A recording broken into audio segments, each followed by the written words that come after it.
2 तारीख के दिन रात में मुझको एक आदमी आकर बोला कि यार तेरे ऊपर ना ऐसा ऐसा मामला होने वाला है, यानी हमले का।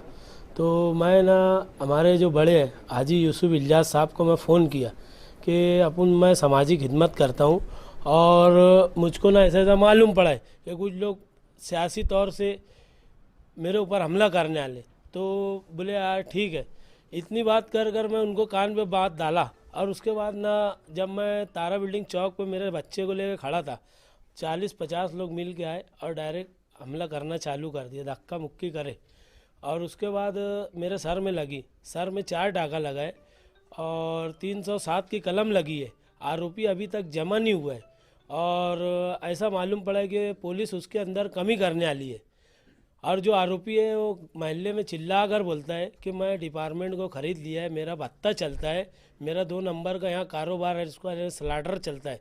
और उसमें जो है ना वो पुलिस को बोले पूरे डिपार्टमेंट को मैं ख़रीद लिया हूँ, मेरे को यानी कॉलर तक भी डिपार्टमेंट मेरा कुछ नहीं कर सकता है। खुलेआम मोहल्ले के अंदर घूम के दादागिरी बताता है।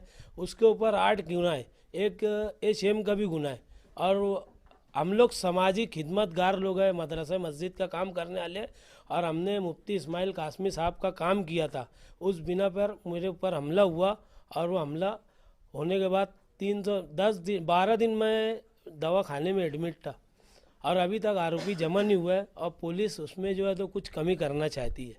ऐसा हुआ तो हम लोग आगे तक कार्रवाई करेंगे। मेरे से यानी हम लोग के जो बड़े हैं, आमीन भाई है, सफीक भाई है, रिजवान सर है, यूसुफ इलियास है, मालिक भाई है, जो मेरे को यानी हमको तहरीक चलाना पड़ी हम उसके लिए तहरीक चलाएंगे।